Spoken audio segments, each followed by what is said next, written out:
My brother has a particular laugh, not a mean laugh, exactly. Not cruel, but a specific kind of laugh that he reserves for things he has decided are beneath serious consideration. A short exhale through the nose, a slight shake of the head, the laugh of someone who has already made up their mind and finds the subject mildly amusing rather than worth engaging with. I heard that laugh the first time when I told my family I was leaving my corporate job to start a company. I was 27. The company had no product yet, no funding, no customers. It had a name, a registered LLC, and me. My brother Marcus laughed. He was 31 at the time. 3 years into a management role at a firm he was proud of, earning a salary he mentioned regularly, driving a car that he had chosen for its specific model and trim level. He was doing well, Marcus. He was doing things the right way, the visible way, the way that made sense to my parents. He laughed and he said, "Let me know when it doesn't work out." He meant it as a joke. He has always told me he meant it as a joke. For 9 years, every Christmas, every birthday, every family dinner where the subject of my company came up, and Marcus made sure it came up.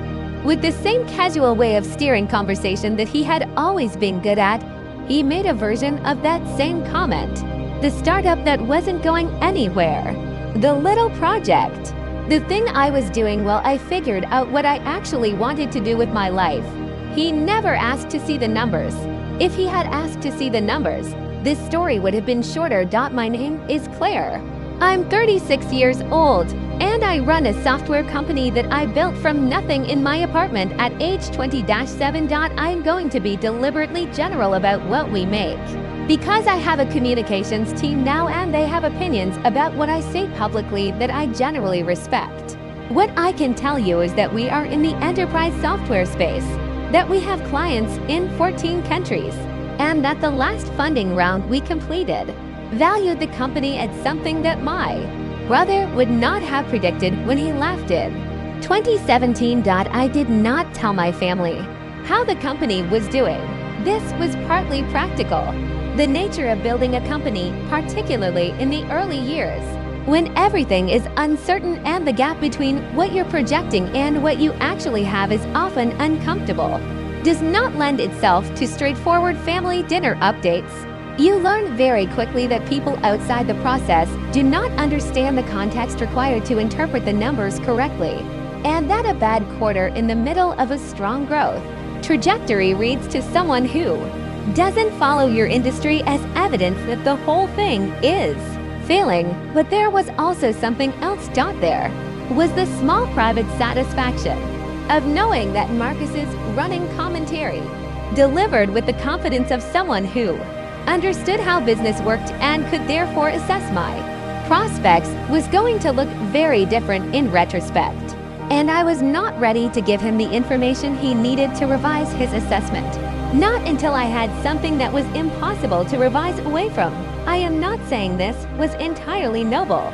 There was an element of waiting for the right moment that was about more than just practical timing, but I also genuinely believe that what you build in private has a different quality than what you build while people are watching and commenting. The years when Marcus laughed gave me something, a particular kind of clarity that comes from having no audience. You're not performing for anyone. You're not managing anyone's perception. You're just building. So I built. The specific shape of the family dynamics deserves some explanation. My parents are good people. I want to be clear about that before I describe the ways in which they got this particular thing wrong for 9 years. Because I think they are genuinely good people who made a genuinely understandable mistake. The mistake was this: they took their cues from Marcus. Marcus was the older child, the one who had done everything in the order it was supposed to be done, who had graduated from the right school in the right time frame and gotten the right job and been promoted in the right timeline. He was the reference point. When they looked at me and tried to evaluate whether I was okay, whether my choices were good, whether I was on a path that led somewhere, they looked at Marcus first, and then they looked at me in relation to him. And Marcus, consistently, for 9 years, communicated, not nastily, not with malice, but clearly, that he wasn't sure about my pot. My mother called me every few months and asked how things were going. I told her things were going well. She said that was great and then asked if I had thought about whether I had a backup plan. The question was gentle. The implication was clear. She had gotten it from someone that my father once offered at a Sunday dinner to connect me with a friend of his who did recruiting, in case I was thinking about going back to a real job. I told him thank you, I wasn't. He nodded with the particular nod of a parent who is respecting a child's choices while privately maintaining reservations. Marcus said at that same dinner that the market was tough right now and there was no shame in pivoting. I said, I know. I ate my chicken. I drove home. I had a board call the next morning where we discussed the acquisition offer we had just received and decided to decline it. Asterisk. Marcus joined his current company 4 years ago. I knew this because my mother mentioned it at the time. With the particular quality of brightness in her voice that she uses when she is reporting good news about one of her children. He had been recruited. The company was good. He had a title he was proud of. I noted the company name. I am going to be honest about what happened next, because I think the honest version is more interesting than the version where I claim it was entirely coincidental. The company Marcus joined was a mid-sized firm in a space adjacent to ours. Not a competitor, exactly, but in the orbit of our industry. I was aware of them. We were not aware of each other in any way that mattered at that point. Approximately 8 months after Marcus joined them, I received an introduction through a mutual connection to their VP of Operations, a man named David Reeves, who was looking at enterprise software solutions for a particular workflow challenge his company had. We had a call. The call went well. We had a demo. The demo went very well. I did not connect the company name to Marcus's company for approximately 2 weeks, because Marcus worked in finance and the person I was talking to was in operations, and the connection was not immediately obvious to me. When I made the connection, I sat with it for a day. Then I decided to continue the sales process as normal, because we had a genuinely good product for what they needed and because introducing my personal history into a professional sales process would have been inappropriate and strange. The contract we eventually signed with David Reeves's company was one of our larger enterprise deals. It included an onboarding process that involved multiple departments, including, eventually, finance. I was not present for most of the implementation. My team handled it, but there was a quarterly business review 6 months into the contract, a standard check-in that I attend for certain clients, and I attended this. 1. I did not know Marcus would be in the room. I want to be precise about what happened in the conference room, because I have told this story a few times now and the details matter. I arrived first. I was always early to these meetings. My assistant had arranged the room and I was reviewing the deck on my laptop when people began to file in. David Reeves came in and shook my hand. 2 members of his operations team, a woman from their technology group, and then Marcus. He came in looking at his phone. The way people come into rooms when they are in the middle of a thought, not paying attention to the specific geography of who was already there. He sat down. He looked up. He looked at the person at the head of the table. He looked at me. I watched the sequence of expressions cross his face in approximately 2 seconds. Recognition, confusion, a rapid attempt to reconcile what he was seeing with what he knew or thought he knew. His mouth opened slightly. David Reeves said, Marcus, have you met our account lead? This is Claire. She's actually the founder and CEO of the company. Marcus said nothing for a moment. David said, actually, I think you two might. She's my sister, Marcus said. His voice was even. I'll give him that. His voice was completely even. David looked between us. He said, oh, I didn't. Has she told you about the platform you've been using for the past 6 months? Marcus said, no, she hasn't. The meeting was professional. I made sure of that. Whatever was happening between my brother and me, and something was clearly happening. Visible to everyone in that room even if they couldn't name it precisely. I was not going to let it affect the business meeting that my team had prepared for and that our client deserved to have conducted properly. We went through the deck. We discussed the performance metrics. David and his team asked good questions. I answered them. Marcus said very little. At one point, David directed a question specifically to Marcus about a finance workflow, and Marcus answered it correctly and professionally, which told me that whatever was going on in his head, he was also trying to hold the professional and personal separately. I respected that. Actually, the meeting lasted 90 minutes. Afterward, while David and my team were discussing some follow-up items, Marcus came and stood next to me near the window. He said, "How long?" I said, 9 years. He said, "The company." "How long has it?" I said. "We closed our Series C 2 years ago. We have about 240 employees. We operate in 14 countries." He looked out the window. He said, "You never said anything." I said, "You never asked." He turned to look at me. He said, "I laughed at you." I said, "I remember." He said, "At Christmas." Multiple times. I said, "Yes." He was quiet. Then he said, "I made it hard for Mom and Dad to take you seriously." I said, "You did." He said, "I thought I was being realistic." I thought I was just. I said, "Marcus, I know. I called my parents that evening not to tell them what had happened, or at least, not only that. I called because I had been sitting with something for a long time, something that the afternoon had clarified. And I wanted to say it directly rather than letting it remain unsaid. My father answered. My mother joined from the other extension, the way she always did when I called, the quiet click of the second phone being picked up. I told them about the company. Not everything. There were things I couldn't share publicly for various reasons, but the shape of it, the funding, the employees, the countries, the numbers. There was a long silence. My mother said, "Claire, just my name." In a particular tone. My father said, "Since 27? I said, "Yes." He said, "All this time you were?" I said, "Yes."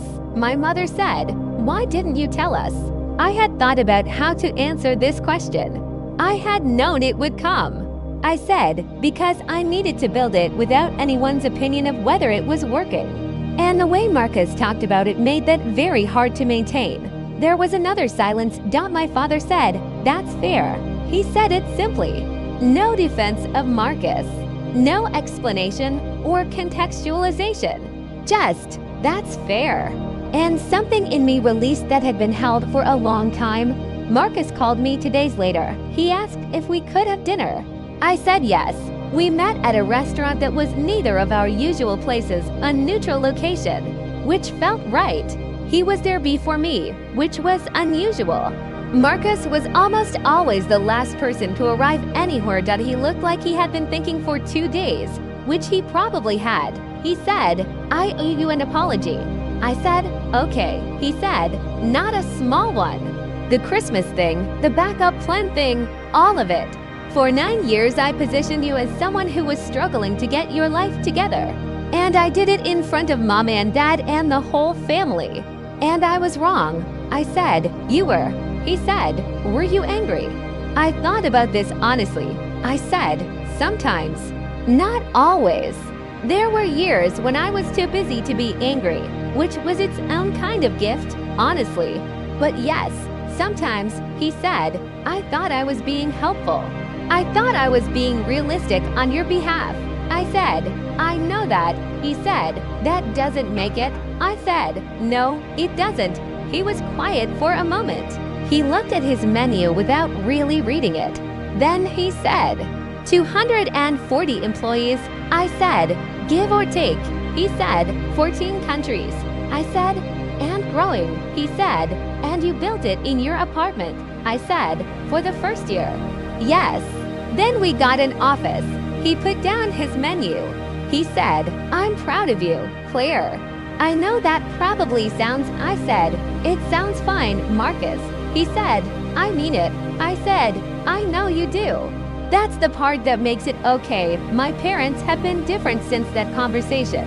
Not dramatically different. They're the same people they have always been, with the same habits and the same ways of expressing affection and the same dynamics that have existed for 36 years. But there is something that has shifted in how my mother asks about work, a quality of genuine interest that replaced the gentle worrying she used to bring to those conversations. And my father, who was always a man who respected achievement above most things, now talks about the company in the specific way he used to talk about Marcus's career, with a pride that has detail in it. Not just good intentions. Marcus works for my company now. I want to be careful about how I describe this because it is more complicated than the simple narrative version suggests.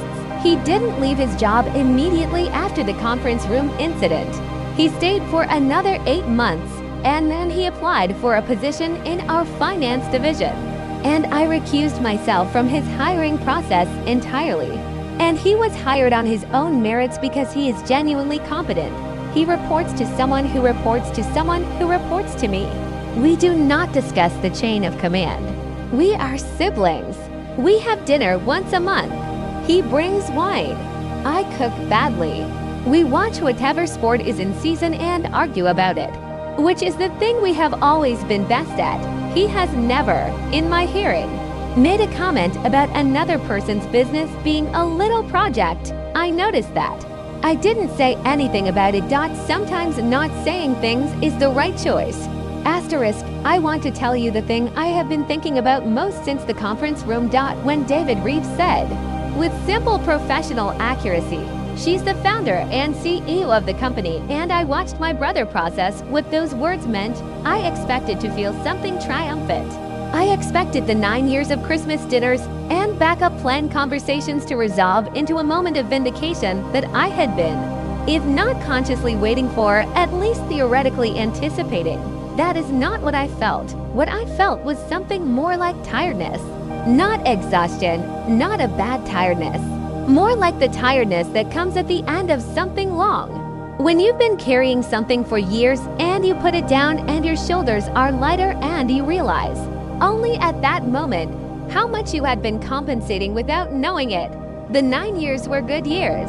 I built something real. I do not regret the path, but I also think about the version of those 9 years in which Marcus had asked different questions, had said different things at Christmas, had been the kind of brother who was curious about what you were building rather than resigned to you not getting there. And I wonder whether the company would have been different, maybe smaller, maybe shaped differently, or whether it would have been the same, just built in a context where I was also less alone in it. I don't know the answer. What I know is that people you love are capable of being completely wrong about you for a very long time. And that being completely wrong about someone does not mean they do not love you. Marcus loved me through 9 years of thinking I was failing. He just expressed it incorrectly. That's a complicated thing to hold. I'm still holding it. Here is what I want to ask you. If you are building something right now, a company, a career, a version of your life that the people around you don't fully see or understand, I want to know, are you telling them? Or are you doing what I did, building in private, letting the distance protect you from the commentary? And if you've been on the other side, if you've been the person who laughed, or made the backup plan comment, or steered the conversation toward the question of what happens when it doesn't work out, I want to know if you've ever had the conference room moment. The moment when you realized you had the wrong picture. What did you do with that? Tell me in the comments. I read every single one. This question is the one I'm most interested in, because I think more people are in one of those two positions than are willing to say it out loud.